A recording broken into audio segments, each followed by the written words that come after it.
All right. Hi, everybody. Welcome to our lecture today. I'm Stephen Brook. I'm Associate Professor of Political Science and Director of the Middle Eastern Studies Center. Thank you for spending your Friday lunch hour with us. Today, we're delighted to have Hanan Hammad lecture about Layla Murad, the Jewish Muslim star of Egypt. And Hanan is a social and cultural historian of the modern Middle East who focuses on gender, sexuality, working class, and kind of popular culture. She has a number of books, including Industrial Sexuality, Gender Urbanization, and Social Transformation in Egypt. And also this new book, Unknown Past, Layla Murad, the Jewish Muslim Star of Egypt. And she's won a number of very prestigious prizes, including from the National Women's Studies Association, the Association for Middle East Women's Studies, MESA, the Middle East Studies Association, and others. And also, I'm also delighted to welcome a fellow Longhorn to our program series. So without further ado, I'll turn it over to Hanan, and then she'll lecture for about 45 minutes to an hour, and then we're happy to open it up to questions. So Hanan, over to you. Thank you, Steve. Thank you, everybody, for coming today. I really appreciate it. Thanks, Steve, Sela, and my colleague and friend, Niveen Nasri, who have done lots of work, actually, starting from inviting me and organizing the event. As you see, that talk today draws on my recent book, Layla Murad, The Star of Egypt. And I often like to let Layla Murad herself actually introduce her voice. So hopefully the technology would cooperate and we listen just for a little bit.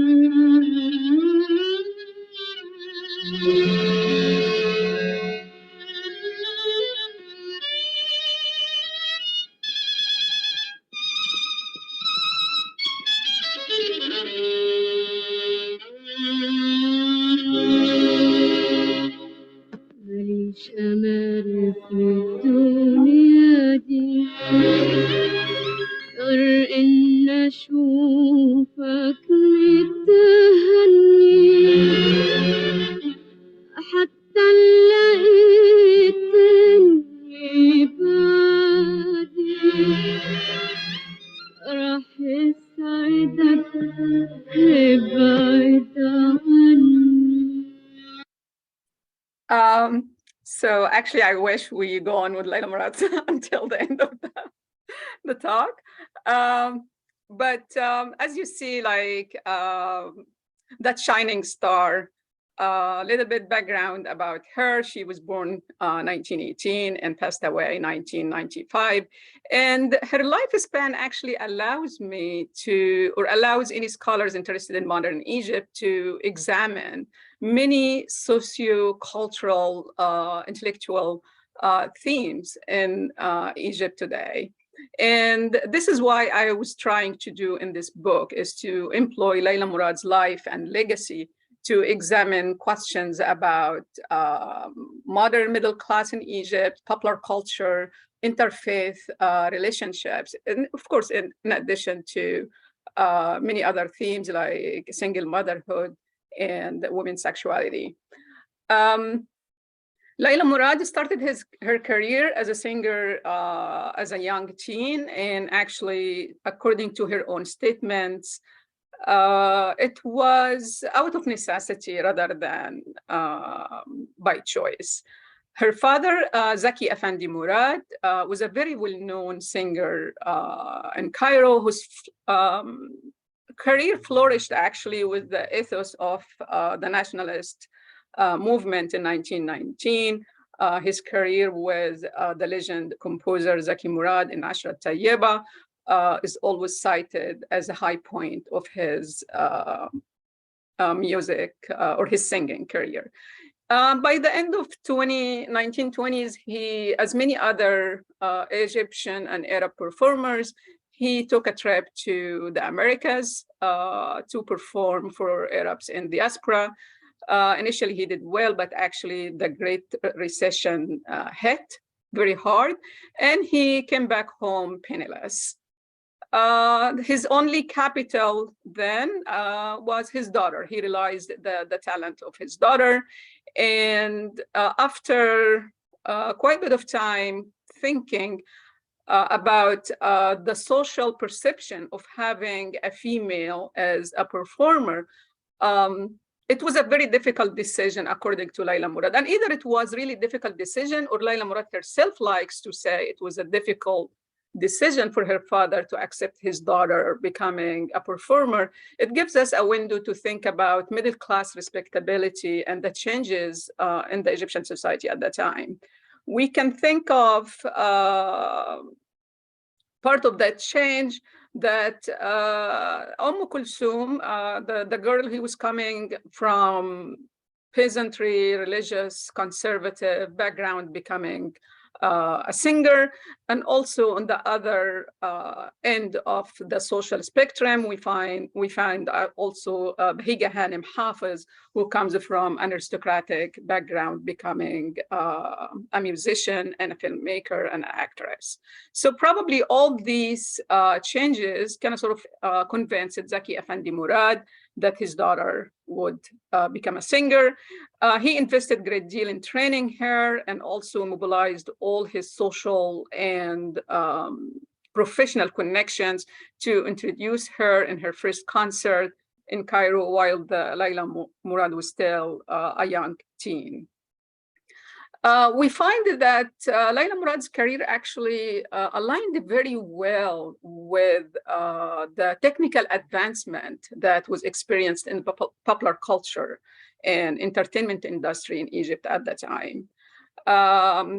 From a singer with a very soft voice point of view, actually the introduction of microphone into public concerts highlighted and amplified the beauty of her soft voice, while actually it pushed those singers whose main capital was a powerful voice into the shadow.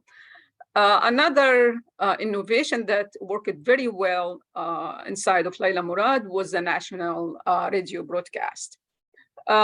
Radio started in Egypt as private enterprises, and the situation was very chaotic in 1930s.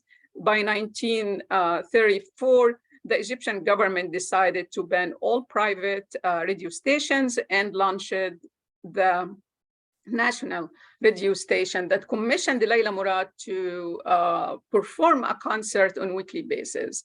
So here we find Layla Murad's voice actually would become recognized by listeners throughout Egypt.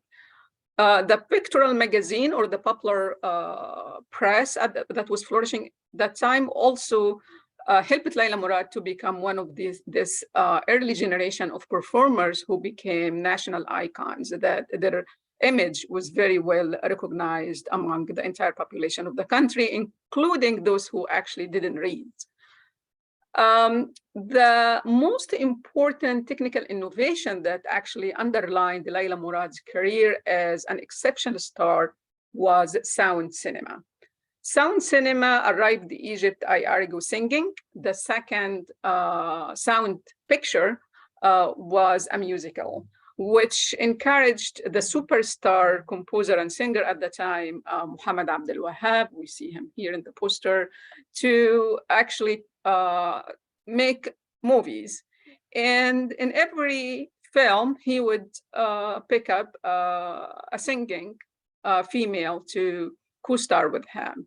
So by 1937, it was Layla Murad's luck actually to star with Muhammad Abdul Wahab. In many ways, it was good luck, but also it was a very tough experience. Great luck to appear with that exceptional superstar at the time. The movie was very well received, very well succeeded. Muhammad Abdul Wahab invested in promoting his rising colleague. He actually would ask people commission him to perform in their private parties, to also commission Layla Murad. So Layla Murad here transformed from a good, successful singer to be an exceptional singer who would be a movie star and also perform in the very elitist aristocratic circles. The experience was very difficult because the filmmaker who always worked with Muhammad Abdul Wahab was Muhammad Karim. Muhammad Karim has an exceptional position in the nationalist narrative of the Egyptian cinema as a pioneer filmmaker, very meticulous picture making. In my point of view, and here I'm employing actually the gender lens to analyze Muhammad Karim's career and the way he treated his crews and his stars, he was a macho. He was an intoxic masculine, if we use nowadays language. He had a very narrow aesthetic standard for the female body that's mostly around the slim European body. He was also fascinated by everything European. And although he's nationalist, Egyptian nationalist, no doubt, he was sort of indifferent to everything in Egyptian, including Egyptian women. So he would subject Layla Murad, like all women worked with him, to very restrict diet. For him, he would say he was never convinced that Layla Murad actually is a good actress. He said she was too shy to speak, to laugh. She's nice, but she has a very bad default in her body. He didn't actually explain what it is or what it was. And he said, for mysterious reasons, she would faint in the studio. And he realized that she was too weak. Actually, she was so scared to eat. She was so scared of him to eat to the extent that deteriorated her health. Despite the success of the movie and despite her attachment to Muhammad Abdul Wahab, she actually now becoming a real businesswoman. Now she knows the vernacular of the industry. She has appreciation of her talents, and she would start actually to sideline her own father, who had managed her career, and negotiate for her own payment. So the negotiation to appear in another picture with Muhammad Abdul Wahab failed because Karim was not convinced that they should pay what she asked for. And here we find her actually starting to work with another exceptional filmmaker in the Egyptian history, Togo Mizrahi. I would really recommend everyone in the meeting to read my colleague Deborah Starr's book on Togo Mizrahi to appreciate the tremendous talent and the contribution of Togo Mizrahi to the Egyptian cinema. Togo Mizrahi framed Layla Murad as a singing star. He made her the center for every scene throughout 5 pictures that were highly successful. And Mizrahi, as not only a talented filmmaker, but also a successful industrialist, he was willing to accept Layla Murad's financial demand that she multiplied her payment from a movie to another. She worked with several filmmakers and stars.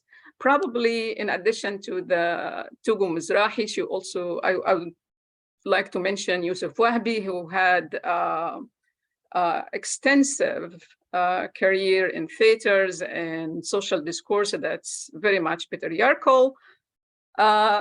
Hussein Sidqi, who was a rising star at the time.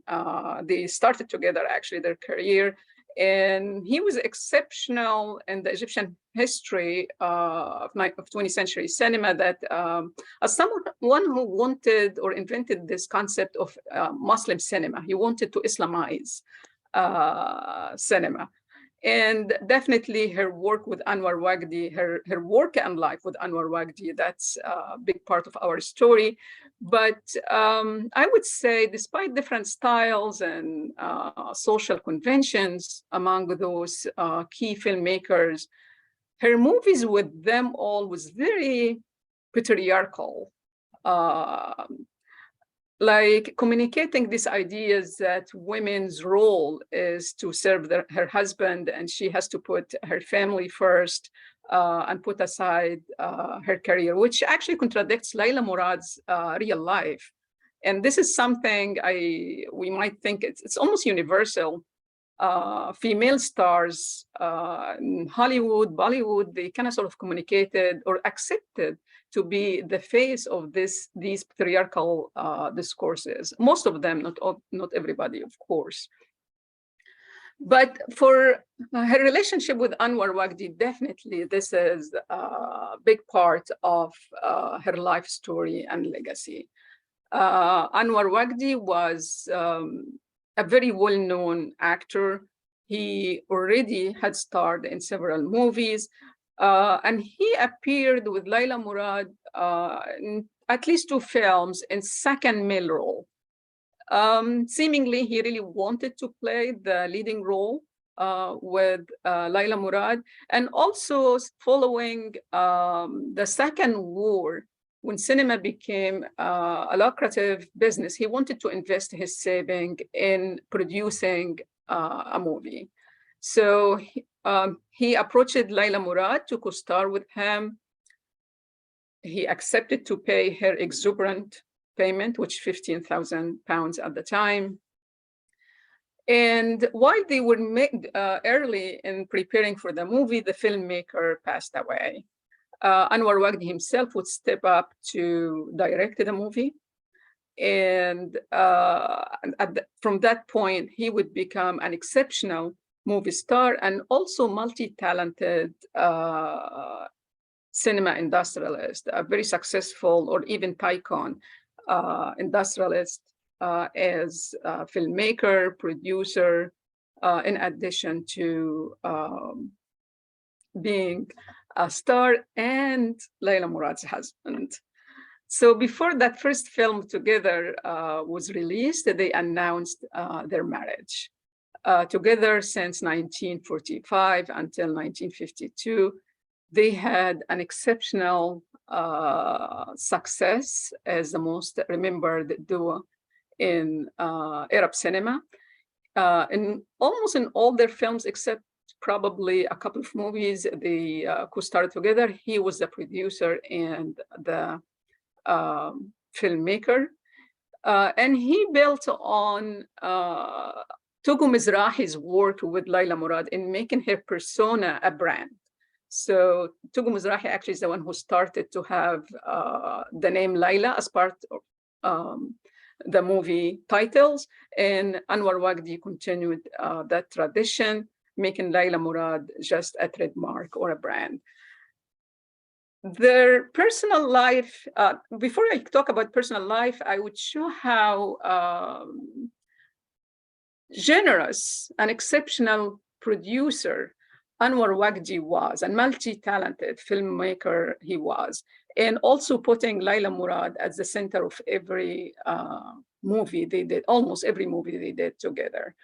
For the time's sake, I'm gonna skip that part, the rest of the clip of the song I started the talk with, but I would share with you that clip from Amber.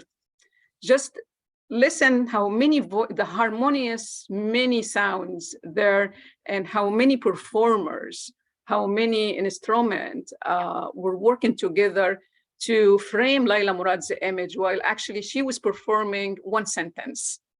The music itself actually from the repertoire of Muhammad Osman, one of the late 19th century's Egyptian musicians.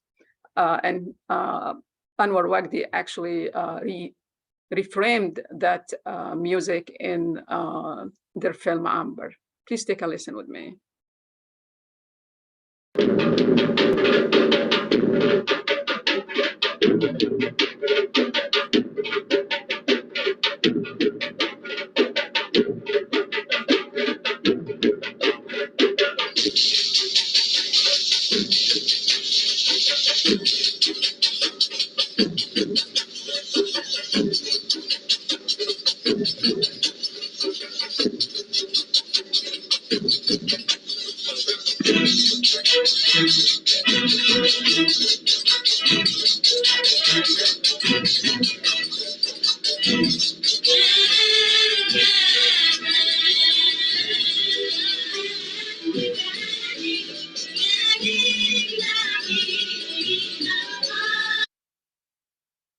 Sorry.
I apologize for the technical issue with the sound. Actually, in my end, it was working fine.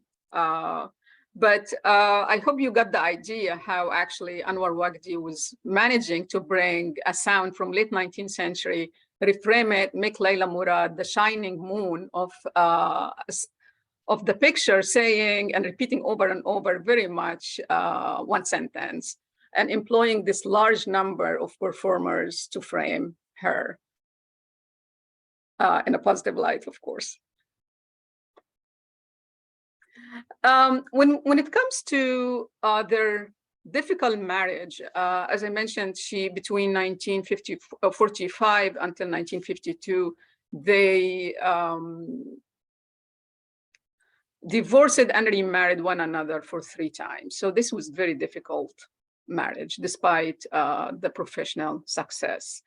When we investigate this relationship, actually I find it a good example of many issues that 20th century Egyptian family and Egyptian women have been facing, particularly these disputes about the position of women in the family, women's work versus domestic responsibilities, too much love, too much jealousy.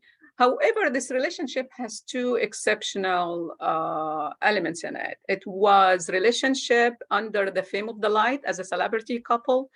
And I found Layla Murad and Anwar Wagdi, they both actually were very happy to invite celebrity and gossip publications into their life. And this was part of the business, keep the audience curious about their domestic and personal life. So that curiosity will also be translated into cinema tickets and financial success for their movies. And also in their disputes, they employed the gossip publications against one another. For the same reason. I'm arguing that actually in doing so, they made the relationship a public discourse about modern family and modern society, particularly when it comes to women's role in public life and also in the family. The other important part of the relationship is an interfaith marriage. Layla Murad was Jewish, and Anwar Wagdi is Muslim. And it is always safe when we talk about interfaith marriage in Egypt or in any predominantly Muslim society, that the husband is a Muslim part, because Islamic Sharia would ban Muslim women from marrying non-Muslims. On the screen here, you can see this is Layla Murad's marriage contract, and this is a marriage contract in Egypt from late 19th century. When I say marriage contract, actually in Islamic Sharia, marriage is a contract. And almost like any other contract, the 2 parties or the 2 families can put any conditions they agreed on in that contract. And we find this is the common practice in pre-modern state until actually early 20th century Egypt. The rise of the modern state in 20th century the state became a third party in the marriage relationships. And this actually, the move from the individual personalized or customized marriage contract into a preset form that the state functionaries, Ma'zoon, would actually fill the blank, put the couple's names and data, etc.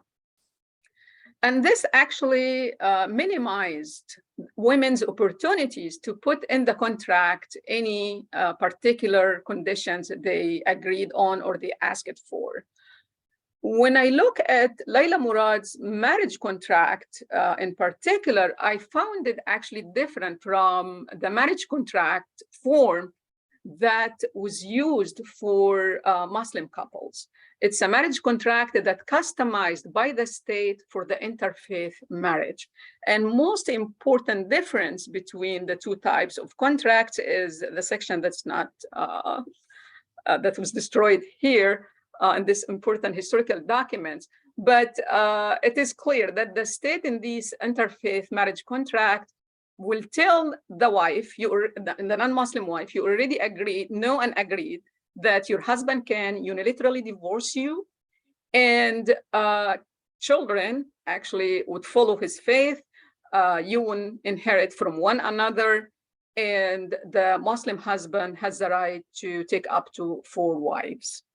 When we look at these, most of these conditions, actually, they come from the most conservative interpretation of the Sharia law, because wives actually can put condition in their marriage contract that they won't allow their husbands to have more than one wife, or they can divorce themselves if they do so, and also the right to divorce themselves, to keep, to share the right or the power of divorce. So Layla Murad actually signed a document prepared by the state highlighting her inferior position as a woman and as a minority Jewish woman. Why Layla Murad signed the contract, while actually we know by this time she has been fully independent, big businesswoman, she has lawyers, she has accountants, etc. What we know from who signed as witnesses, none of them are from her family. And the Hanafi school, Islamic school that Egypt draws personal status laws from, allows non-Muslim wife to employ one of her family or someone from her faith to be her witness. And the Egyptian tradition, social culture, would actually indicate that usually for women in their first marriage, if they hadn't previously married, usually they actually give the power to represent them in the marriage contract to the eldest, to an elder in her family, usually the father or the uncle or grandfather or the older brother. So Layla Murad's family were completely absent from that contract. Although, again, the Hanafi school of law, Islamic school of law that Egypt uses, would have given her that opportunity. Seemingly, Layla Murad rushed to that contract before she consulted with a lawyer, because she could have. And this is probably the power of love. Like, you do many things without much thinking. We don't have any indication that her family actually opposed that marriage because of faith differences. And we'll see that in practicality, Layla Murad would realize that she became, after a long time of being the head of her own family as a breadwinner, actually she became kind of sort of second or probably third class citizen in her own marriage with Anwar Wagdi, mostly because of the state's role in regulating marriage relationships. That will take us to a very critical point, particularly in the Egyptian discourse, that Layla Murad's conversion to Islam. This image, actually, when I got a copy of this magazine that was in July 1948, I got it about 20 years ago. I was very proud of myself. Now, actually, you find this image all over the web. Every Egyptian and his cousin circulated this image as a celebrity moment. And this tells us a lot about contemporary Egyptian society, actually, more than that point it happened. However, I deconstruct Layla Murad's conversion into 3 phases. And it's not particular to Layla Murad. This is my understanding to religious conversion. You can convert to religion based on your change of convention, worldview, you found God in one way or another, and you embrace it privately. So it is a change in the relationship between you and God. And then you have putting this in a document, in a state's document. And here, actually, when you do so, you are seeking change or a particular treatment by the state. And then when you announce it or publicize it, you are asking the society for certain treatment also based on this religious conversion or change. And for Layla Murad's conversion, she said she converted actually in 1946. She kept it private out of respect of her ailing father, who embraced his Jewishness until last minute in his life. But when you look at the document of her conversion, actually Layla Murad converted in 1947, documented her conversion in state's records, 1947. So, and didn't publicize it until 1948, summer 1948, that critical time in the Middle East history.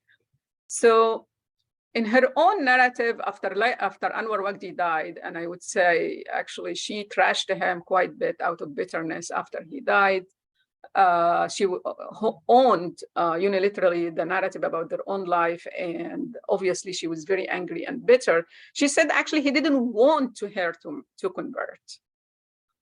And she said all of a sudden he came to her and he said, you must convert. So actually Layla Murad's conversion had a lot to do with her relationship to Anwar Waqdi, or documenting in state's record. Has a lot to do with Anwar Waqdi. Publicizing her conversion has a lot to do with the Arab-Israeli War 1948, but actually her conversion before that, or documenting it, has something to, I argue, her desire to make the state and change her treatment as a wife in that relationship that was very much plagued by financial disagreements between the couple. 1952, summer 1952 is the eventful summer in Egyptian history, Middle East history, and definitely shows the entanglement of these major changes in nationalist and regional politics with individual lives, particularly Layla Murad's life. July 1952, we have the July military coup that was transformed into a revolution, but thanks to the national support to the free officers who took over the country that summer.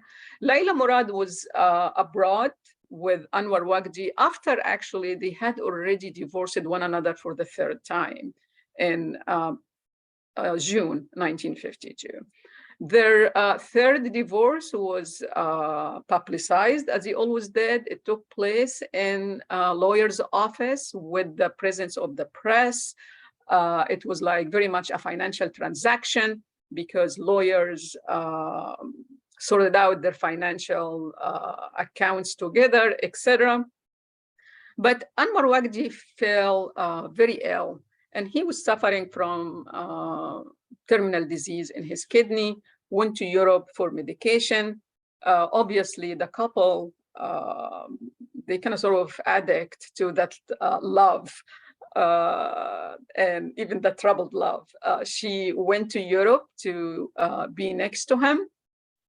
And while they were there in September 1952, Syria announced that that the Syrian authorities banned Layla Murad's songs and movies because Layla Murad donated money and visited Israel, donated money to Israel and visited Israel. And this is violation to the anti-normalization creed in Arab politics.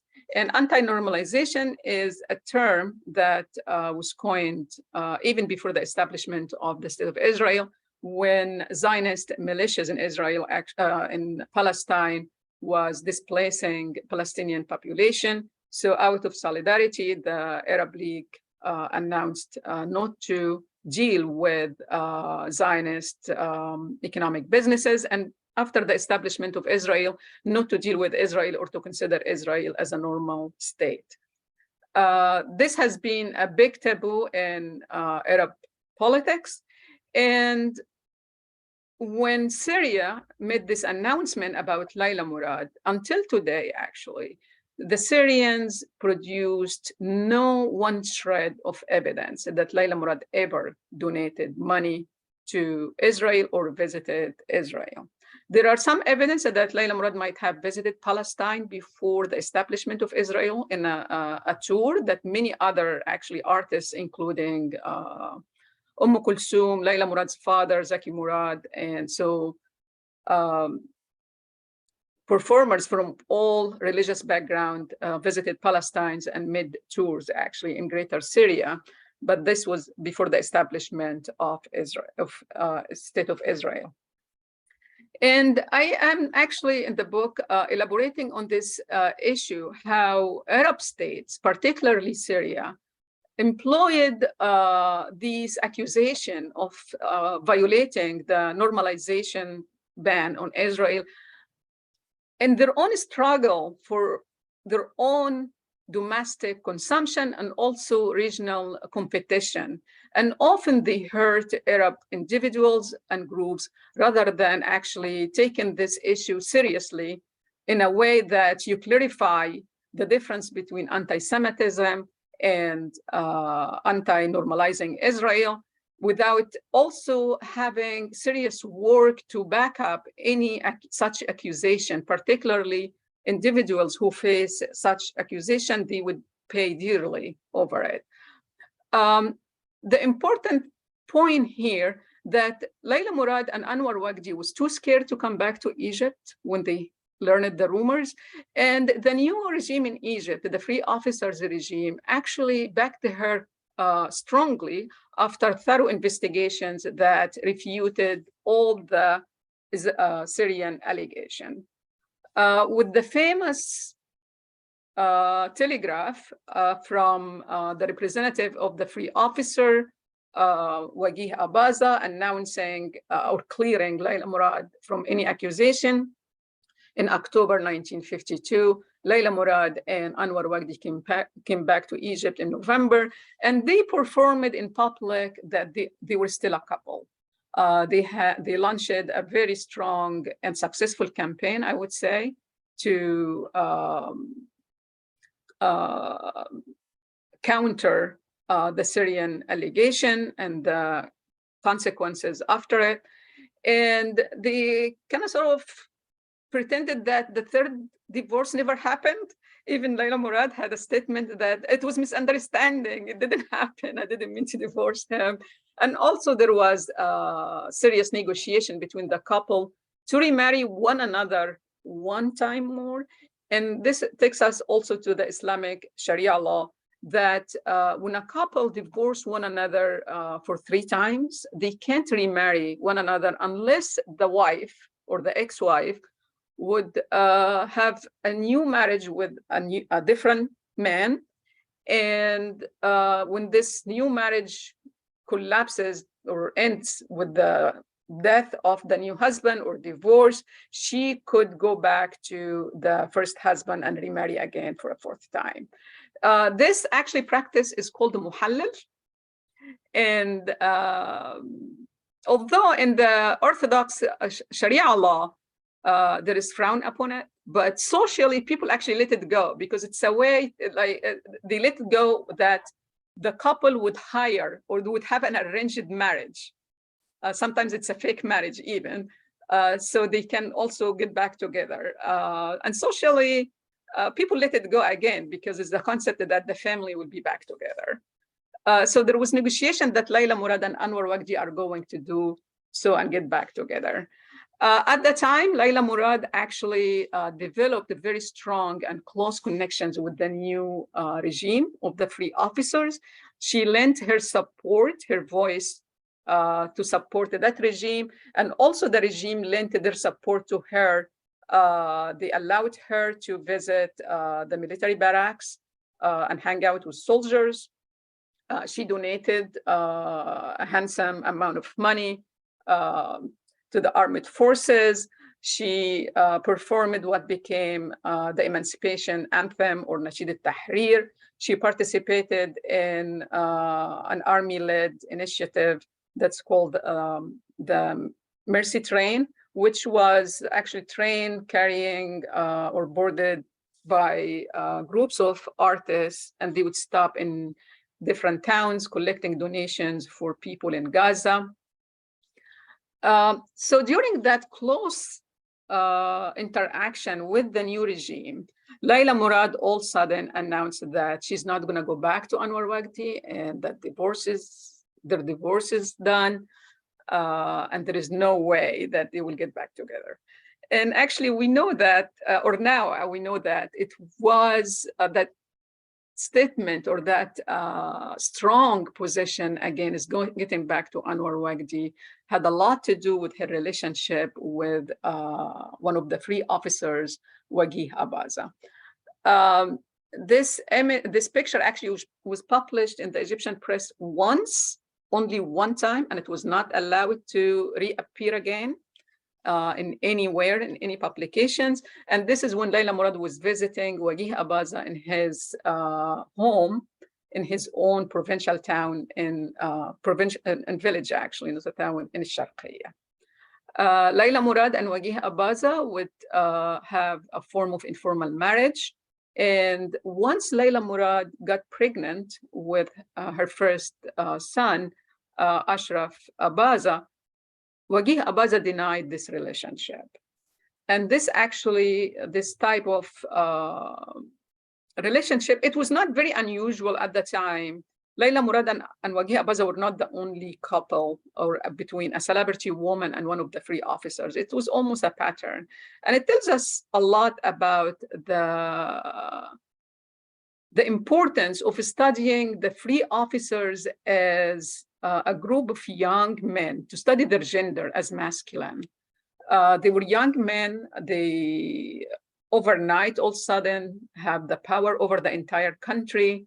And the big part of probably their sense of masculinity, or some of them, was to get into relationships with celebrity women and royal family women too.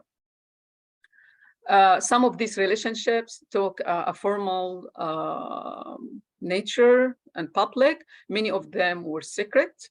And here you can see this kind of, I don't want to say that those celebrity women, including royal family women, were victims. Actually, they were using their agency to protect themselves in this fast changing world around themselves. And I believe that, I'm not denying that or claiming that Layla Murad and Wagih Abaza were or were not in love, but it was definitely need from Layla Murad's part to be protected by one of these new rulers in this fast changing politics regionally and nationally around her. However, that kind of sort of relationship, I argue that this is the relationship that brought an end to her career. Wagih Abaza insisted not to acknowledge his fatherhood of her child, Ashraf. And I tried really my best to document how Layla Murad talked about this relationship at the time. First, it was a known secret. Most people around them, they know the nature of the relationship. They know that Layla Murad had a child with Wagih Abaza. The free officers themselves actually were teasing one another in their own external, in their own internal conflict, teasing Wagih Abaza. you got married to a Jewish woman, your child will be Jewish. And actually, some of co-workers or subordinates of Wagih Abaza would be invited into investigation by intelligence. Layla Murad was so scared because now she's in trouble with one of the most powerful men in the country. She was so scared to talk about this relationship. For quite a bit of time, she kept denying that she had a child. And you can think actually how the emotionally could be painful for a mother for the first time. Her child is sleeping in the other room and telling the press, I did not get married. I did not have a child. However, she was trying her best behind the scene to use every way possible to get Wagih Abaza to recognize her son. Somehow she was actually managed to get the ears of Gamal Abdel Nasser, 1954, who was actually now the powerful man or becoming, transforming from prime minister to president. And she performed in the anniversary of, performed in a concert to celebrate the signing, the evacuation of the British officers. And this is a turning point for Gamal Abdel Nasser to become really the undisputed leader of the country. Wagih Abaza did not attend that concert, and Layla Murad, through her tearing performance of very sentimental songs, Is'al Alayya, she managed to get her message across. There are strong evidence that Nasser actually was growing wary about his own comrades getting engaged in these secret marriages and affairs. So eventually the compromise that Ashraf Abaza got his birth certificate as Ashraf Abaza, not Wagih Abaza, not Ashraf Wagih Abaza. The Egyptian tradition actually mentioned the name of the father. There is no middle name like the American tradition. Ashraf Abaza actually will become known as Layla Murad's son. And she would bring him to the public in early 1960s, or the public eyes in early 1960s, after she already rushed into her third marriage to filmmaker Fatin Abdel Wahab, and she had her second child with, rest in peace, an actor and a filmmaker, Fatin Zaki Abdel Wahab, who actually we are untimely lost him a few months ago. So now through this, through rushing to a third marriage and having a child, Layla Murad was, I'm arguing that she was socially covering up her situation. And over time, she became known that she's a mother of two children, without actually talking a lot that the elder son is the son of Wagih Abaza, who continued to be in power until early 1970s with, like very much Anwar Sadat terminated his political career.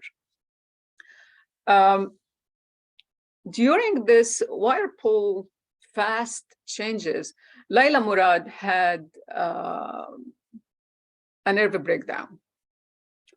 She was still continuing to make movies until 1955, but in her trouble with Wagih Abaza, and something about also the Nasrist state, that we can say anything about the Nasrist state except it was democratic and transparent. It was a form of military dictatorship, but also not all dictatorships are the same. Nasser's dictatorship was not, didn't mean actually that all decisions were top down, or not all decision coming from Nasser to everybody else. Actually, we know that there was lots of negotiation, agreements and disagreements and competitions among the ruling elite around Nasser. And here we find the Egyptian cinema industry under Nasser is very much marginalizing and terminating Layla Murad's career.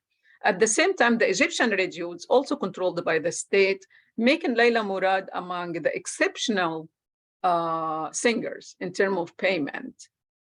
She was equal to Kulthum, a status that some of us who are Egyptian or following the Egyptian popular culture closely know Abdel Halim Hafiz actually did not gain that status until late 1960s. So we can't say that the Nasr state was against Layla Murad. We know that it was the nature of the Nasr state that's almost around patronizing competing groups, that part of the state as those who controlled the cinema industry, who were also cronies of Wagih Abaza himself. And we know that part of also Wagih Abaza's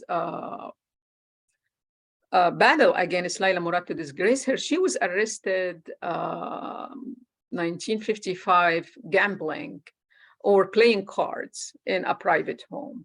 And she was dragged into the case. We know that the Egyptian law actually does not consider players or illegal gamblers, does not criminalize them. It criminalizes the host. However, the press on daily basis was giving coverage, intensive coverage to the case that this is Layla Murad's moral fall. Of course, at the court, the whole case fell apart. Even the host of the place was not charged with anything. So we know that there was kind of sort of, as much as she was trying to get recognition for her son, as much as there are also counter attempts to discredit her and to disgrace her. And eventually she had that mental and emotional and nervous breakdown. She disappeared, not voluntarily, but because of these conditions for quite a bit of time. And then she will try to come back to make movies, attempts that never materialized. However, she continued her singing career, but it was not as when she was in musical pictures. She recorded for the Egyptian radio and some Arab radio, etc. Layla Murad would come back to the forefront of Egyptian politics 1977 by the state. This is under Anwar Sadat's regime. Anwar Sadat visited Israel. And then with celebration, the national celebration of different aspects of Egyptian culture, like cinema or music, the state actually invited Layla Murad back to take the fourth stage. She was given the recognition that she had been denied for quite a bit of time. And I'm making an argument that here, this was the beginning of the state to appropriate Layla Murad for its own purpose, to remind Egyptians that we had Egyptians figures and icons from Jewish background, and it's kind of sort of a way to facilitate his new scheme to have relationships with the Jewish state.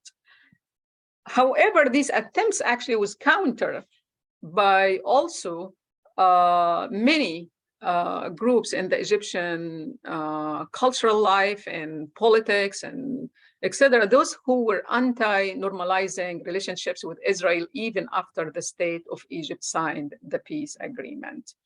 And here we find the talk about Layla Murad's origin as a Jewish and a Muslim convert became a commonplace. And there is strong highlight and emphasis on her conversion and in her own Egyptianness. We find what I call a genealogy of Layla Murad telling stories that dominated, and it's still until today. Of course, Layla Murad's fans, I mean, there is generations of Layla Murad's fans, including myself, my mother, my grandmother, my daughter. She never actually disappeared from the scene as a beloved star. But her story now, that's not told by her, but told by others, was very much dominating this nationalist narrative. The first book here appeared about her during her life, but it was published in a magazine, serialized, and just once she passed away, it was republished in a book form. That book actually would stop by her divorcing Anwar Wagdi. So no, we're talking about the first publication of the serialized story was 1970s, and then the book once she passed away in 1995. But we find more recent or publications on her. Now they talk more about her conversion, about her Jewish origin, about her Islam. And I'm arguing that this discourse actually kind of sort of ethnicize the concept being Egyptian, because they always emphasize Layla Murad was Muslim because she was truly Egyptian. She was truly Egyptian because she was a Muslim. And each faction in the political Egyptian political spectrum, they pretty much are using Layla Murad's story to make a point about who the Egyptian should be, or actually to gain support for their own narrative, their own worldview, and their political standing. From the anti-normalization to the Islamists, even here we find those who talked about Sheikh Sha'rawi after he passed away, making books after also Layla Murad passed away, highlighting that Layla Murad had a strong and close relationship with the celebrity preacher, Sheikh Sha'rawi. And again, these images became like commonplace all over the web. That goes back to 1948 when she publicized her conversion. Of course, a close look to these images, we know how these images were staged. That's not an image that confirmed with Orthodox understanding of performing prayer, showing that much of skin, wearing lipsticks, and also polishing nails. So making an argument that Egyptians very much, particularly since Camp David, were using Layla Murad for their own need and their own meaning. It is not Layla Murad's voice. It's not Layla Murad's story. It is how Egyptians like to see themselves and their history and their society through Layla Murad. The most recent round of appropriating Layla Murad for political gain is the current regime actually using Layla Murad's image and voice in a song that she performed in 1960s, after 1967 defeat, showing love and support to Egyptian soldiers going to liberate Sinai.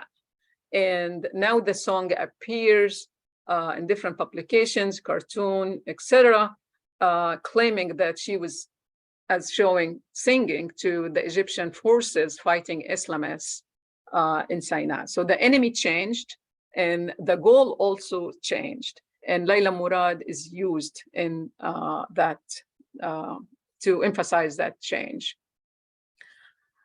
I conclude the book, and I thank you so much that you waited for me that long, with raising the question, can an Egyptian be a Jew and a single mother?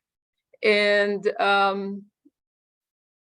I noticed that the question of how can Egyptian be a Jew actually was not raised or have been absent from the historiography and even the writings of, forget about Islamists and Arab nationalists, but even liberal and communist and leftist secular writers.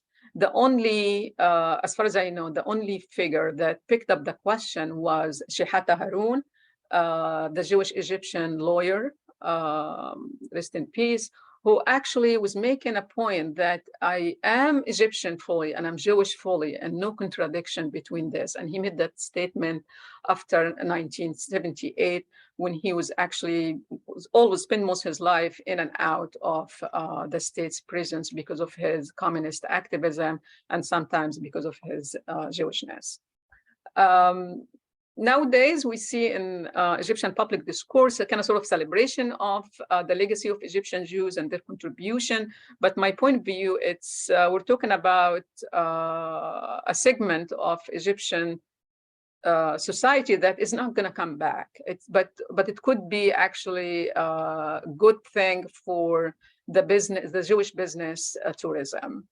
The question actually would be more about contemporary Egyptian society if it's about the position of the Copts and the Baha'i in the Egyptian society today, and the Egyptian state's treatment of existing already religious communities. Before I move out of that, Shehata Harun, he's the father of Ustaza Magda Harun, who's the head of the Jewish community in Egypt now. And according to her own statement, probably she would be the last head of the community that's very much vanished. The more difficult question is, can an Egyptian be a single mother? And I'm tracing Layla Murad's case, but before that, we know there was the first case in the modern Egyptian courts was very much similar to Layla Murad's position with Wagih Abaza.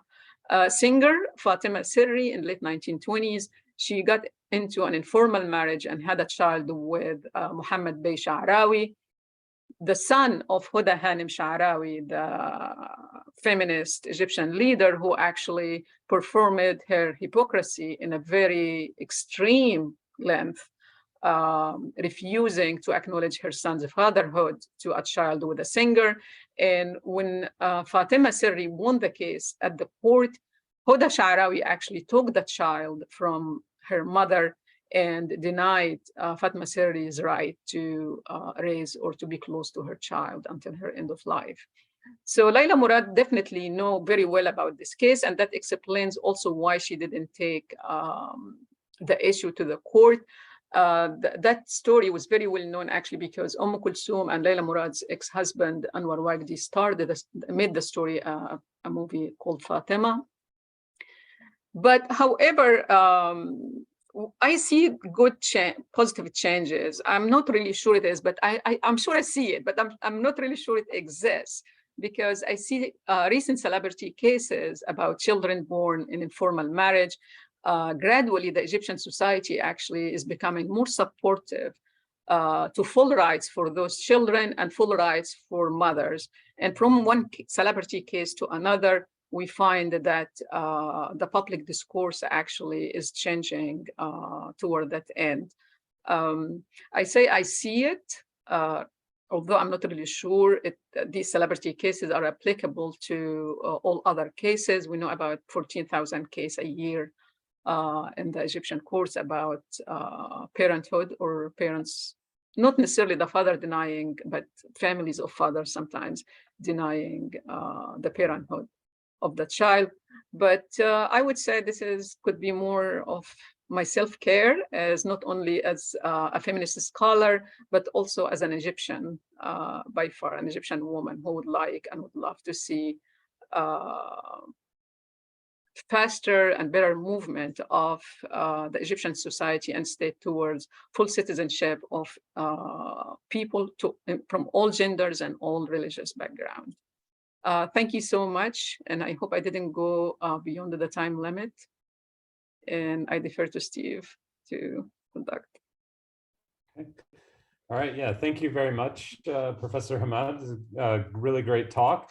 So we have time for some questions. I think probably the best thing to do is maybe take a couple at a time just to allow people to weigh in.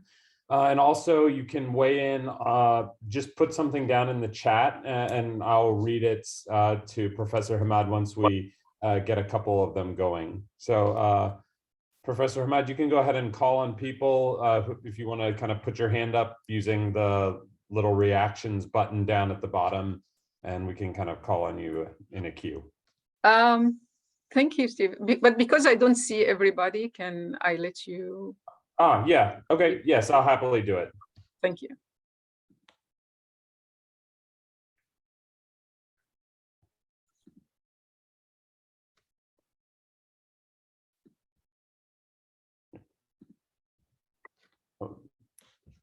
Maybe kind of while some people are maybe formulating their questions, one thing that I was very interested in, and you kind of touched on this at a few points, is can you just maybe discuss a little bit more about the narrative of Layla Murad's conversion kind of at the time? So in that magazine you showed, Litnin, like, how did they discuss it, right? Did kind of the state use it to frame this as a question of nationalism rather than religion? How did it deal with her identity when it kind of the story behind that picture?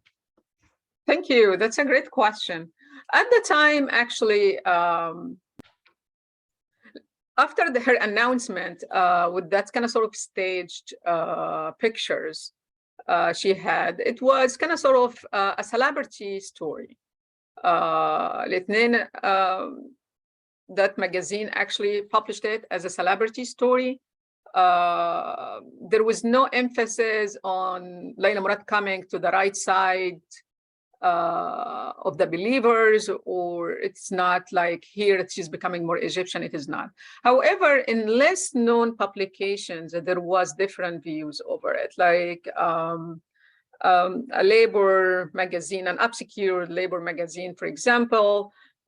It didn't have much a story, but like it was a big picture. And now Layla Murad, who was one of Bani Israel, or the Jews until last month, now she's becoming one of us. Mhm. So the mainstream press, I would say, approached the story as just a celebrity coverage, which was different later, actually, 1952, with these kind of sort of fiasco over her, this Syrian allegation. Some people actually wanted to emphasize, that she was Jewish, she would be always loyal to Jews, while she and Anwar Wagdi and also many other fans countered that narrative. And probably when I say about this process of ethnicization of the Egyptian nationalism and inserting Islam as a prerequisite, that was very strong in Layla Murad's discourse at the time in 1952. We shouldn't be too harsh. We understand her position and her situation, but it's also important, or as I see, and probably we need to have further investigation of the Egyptian public discourses about this question: why an Egyptian couldn't be a Jew? It isn't. I mean, we have, of course, that heavy-handed of censorship that probably controlled, to some extent, the public discourse. And also, I would say from one author particularly, I studied a little bit closer, Ihsan Abdul Quddus, there was a sense of bitterness among Egyptian intellectuals toward the Egyptian Jews. For them, those liberal nationalist Egyptian intellectuals, they co-worked with Egyptian Jews. They were neighbors, they were friends. And some of them, those who immigrated to Israel, there was kind of sort of left a deep sense of bitterness among those liberal intellectuals, that they kind of sort of, they were indifferent to the question, why not an Egyptian can be a Jew with full rights to full citizenship? Great. Yeah, thank you. So let's just go to Dina Hassan and then Mohammed Abul Ghar. Thank you so much, Professor Hammad, for this very interesting talk. My name is Dina, and I'm a lecturer of Arabic language and literature at the University of Oklahoma. My question to you has to do with the issue of feminism. And I would like to know from you, from your readings and your research on the figure of Layla Murad, how much do you think she is an icon of an Egyptian feminist, or not so much? It looks like from particularly the marriage contract that you showed us, that she doesn't really advocate much for her own rights as a wife, even though according to Islam she did have the choice to put some conditions on the marriage contract, but yet she kind of was submissive to the conditions of the husband. Also, like other Egyptian actresses like Fatin Hamama did some feminist roles, like also Magda, most popularly, you know, El Bab Al Maftuh, The Open Door by Fatin Hamama, which kind of advocated for women and their search for identity and their needs to be independent from the husband and search for their own dreams. So do you think Layla Murad was not such a feminist figure? Were there anything in her roles in the movies that she did that characterized such a feminist point of view, or not so much? And thank you so much. Thank you, Dina. Appreciate it. Being a feminist is a very elusive. Professor Hammad, just to maximize our time, I'll have Mohammed ask his question, and then you can answer them both at once. Thank you. Sorry about that.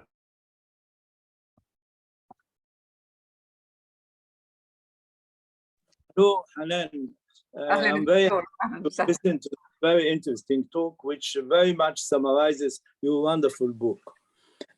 My question actually is, most of the actresses and famous figures and upper class women, even at the beginning of the 20th century, used to have a marriage contract which is really formulated to suit them very much. They can have the right to divorce, they can have the right to do lots of things, and this is allowed in the Islam Sharia, even between two different religions. So a woman like Layla Murad, who was very famous, and she's have prestige in the family, running business, have lawyers. How come that she accept such a stupid type of contract, which now ordinary Egyptians do not accept?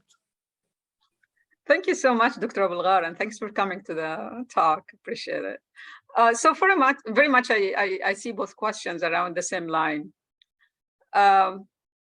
I would start actually with a quote of our iconic feminist figure, Dr. Latifa Zayyat, in her autobiography, حملة تفتيش في أوراق شخصية. She said, like, she was married to a reactionary intellectual, and when she divorced him, she said, like, a TV anchor, I think, asked her, the question is not why did you divorce him? The question is why you married him. And Latifa Zaid, for some of us who are not familiar with her, she's a great nationalist activist, a scholar, and feminist. Her answer that she documented herself actually toward the end of her life was, sex destroyed a Roman Empire. Why wouldn't have defeated me? And I see it as, actually, I see that statement as a great feminist statement. Like, we acknowledge our weakness as much as we like to celebrate our agency and effectiveness. So I see the moment Layla Murad rushed to sign that contract, it was a drive of love, most probably. I don't think that Anwar Waqdi himself actually knew about the nature of this contract or how it would have looked like. They had the contract inside the court because it's untraditional marriage, the interfaith. And obviously, probably what Anwar Waqdi and Layla Murad controlled was to employ the news about their marriage as part of the PR for the upcoming film. So they kept the marriage secret, they did it in private, and then they had this big, shocking announcement while they were finishing, just before the movie was released and they were shooting the last scene. So I don't think actually she gave it a deep thought, and this doesn't have much to do with her being feminist or anti-feminist. Definitely has something to do with a successful businesswoman fell in love and rushed into a contract without giving herself a chance to do her standard way of approaching contracts, which is you ask lawyers and or even have some consultation with your own family. She didn't, and probably her position is the figure, the head of the family, the breadwinner of the family, give her that position that she would decide for her own marriage, even sidelining her brothers and her father. For her being feminist or not feminist throughout her career, and I see her actually more like the more common pattern than unique to the Egyptian cinema and to female movie stars universally, that it is very rare for movie stars to become activists and outspoken and take a public stand that could be against the public convention. Very few stars actually who take that stand generally. So we shouldn't overload each or all movie stars doing that. It doesn't mean that they don't make good choices sometimes, or choices that we like sometimes. They do that. In the end, cinema is business, and you want many people to watch and buy the ticket and to watch the movie. So you are successful and you make money. And actually, Layla Murad was not, again, is not unique on that. Faten Hamama did not care when she did Al-Bab al-Maftuh, based on Latifa Zayat's novel. I don't think that was a feminist act of Faten Hamama. She was going with the nationalist flow. And this text was actually also highly nationalist text, not only feminist text. So the time Faten Hamama made that film, she was doing the same. These are the convention of the accepted convention for a successful movie at the time. There are many statements actually for Faten Hamama before that was very anti-women. She made statements that she's against women to work, against women to go to the parliament.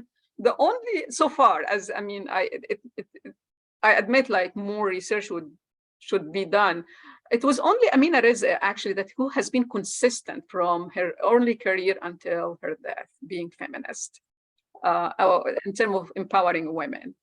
But Latifa clearly said that she fell in love, and that's why she went to Oman. I don't know the type of marriage contract of Latifa Zayat. Was it a balanced marriage contract or it was a traditional one? I believe it was a mainstream marriage contract. From my own personal experience, actually, state functionaries and ma'zoons don't encourage women to put any condition unless it's an exceptional marriage situation. Like in my case, like when I got married to non-Egyptians. So the state functionaries actually, and he didn't do it as a feminist act. He did it as a nationalist act. This is our daughter that she's getting married to a Khawaga or a Gringo. So we need to make her and her family aware that she can divorce him. She has all these rights. But when my sisters married just mainstream married, average Egyptian Muslim women marrying average Muslim men, nobody actually told them. No, but there are many young women who have asked for the right to divorce. Friends, I'm sorry. I'm sorry to have to cut everyone off, but we're kind of running over time, and I just want to make sure we have enough time left to thank Professor Hammad for her talk. And also just if you have not had the opportunity yet, please visit our website, sign up for our mailing list. You can keep in touch and be informed of some future events. Our next lecture is on October 28th, where we're talking about the case of the Mass Culture Institute in Egypt. So until then, everybody be well. It was very nice to see you, and have a good weekend. Thank you. Thank you very much. Thank you. Everyone. Thank you. Thank you, Dr. Bulqarantina. Thank you. Bye-bye.